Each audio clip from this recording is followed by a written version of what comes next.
Hi friends, welcome back to my channel Only Bio. Presenting up the NCERT based MCQs from the chapter Human Reproduction.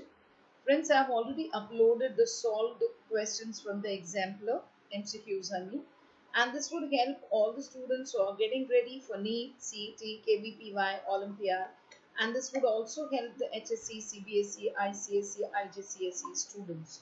So please follow this entire series and keep practicing. A daily 5-minute practice with me on any chapter on my channel will surely help you.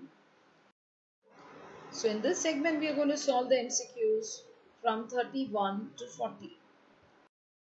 Question number 31. The dash is an ovoviviparous animal. A. Basking shark. B. Bonobo. C. Blue shark. D. None of the above. And the correct answer for this question is A. So the basking shark is an ovoviviparous animal. Friends, ovoviviparous animals are in a way similar to viviparous species, in which there is internal fertilization and the young one is born alive, but they differ in that there is no placental connection and the unborn young one is nourished by the egg yolk. So the mother's body does provide gas exchange. This is what is the difference between ovoviviparous and viviparous. Question number 32.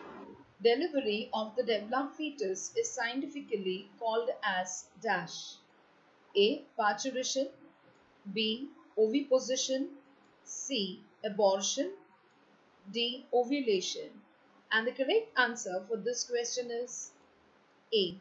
Parturition. So the delivery of the developed fetus is scientifically called as parturition. Question number 33. The early stage human embryo distinctly possesses dash. A. Gills. B. Gill slits. C. External ear, that is pinna.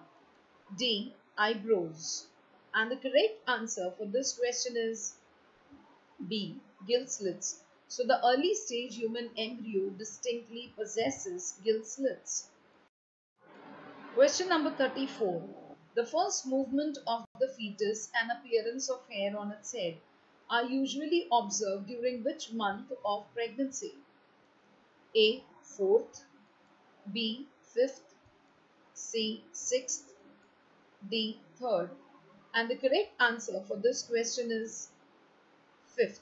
So the first movement of the fetus and appearance of hair on its head are usually observed during the 5th month of pregnancy. Question number 35. Acrosome is filled with dash. A. Lipids. B. Hormones. C. Digestive enzymes. D. None of the above. And the correct answer for this question is C.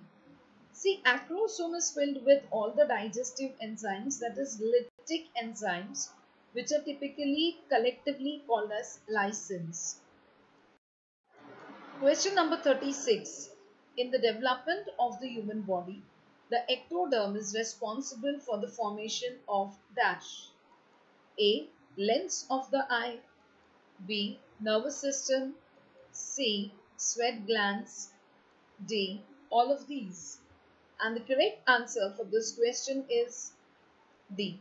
So in the development of the human body, the ectoderm is responsible for the formation of the lens of the eye, nervous system, as well as the sweat glands. Question number 37. Wolffian duct is also known as dash.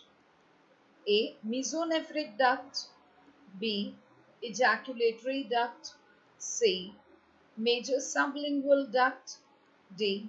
Cystic duct. And the correct answer for this question is A. Wolffian duct is also known as mesonephric duct.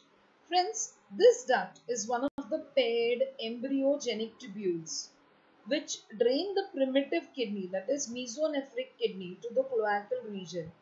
It also gives off a lateral branch forming the ureteric bud.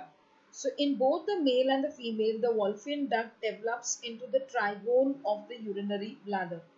Now, on similar lines, there is also one more that is called as the Mullerian duct. You might have heard it, right? The Mullerian duct, it gives rise to the female reproductive organs such as the oviduct and the uterus. So during gestation, that is during the pregnancy period, the Wolffian duct, which generates the male reproductive organs and the kidney, is formed, and the Mullerian duct that elongates caudally along the preformed Wolffian duct. So the answer here is A. Question number 38. Gastrula is the embryonic stage in which dash A. Cleavage occurs, B. Blastocele forms, C. Germinal layers form, D. Villi form. And the correct answer for this question is C. So gastrula is the embryonic stage in which all the three germinal layers are formed. Question number 39. Widder's canal receives dash A. Eggs, B. Sperms, C. Ammonia, D. Oxygenated blood. And the correct answer for this question is B. Sperms. So Widder's canal receives sperms. Widder's canal is present in the kidney of the frog. Okay, it receives sperms from the testis via a number of vasa efferentia. That is, vasa efferentia open into the Widder's canal, and the Widder's canal in turn is connected to the longitudinal collecting tubules by means of a number of transverse collecting ducts, and this helps in passing of the sperms. So it communicates with the ureter, which leaves the kidney near its one end and opens into the cloaca. In frogs, testis and kidney are present very close to each other. So the sperms are transferred from the testis into the Widder's canal through vasa efferentia. So the Widder's canal remains connected to the ureter by transverse walls and forms the urinogenital duct, which opens into the cloaca from where both sperms and urine are passed out. Question number 40. During the development of the embryo, which of the following occurs first? A.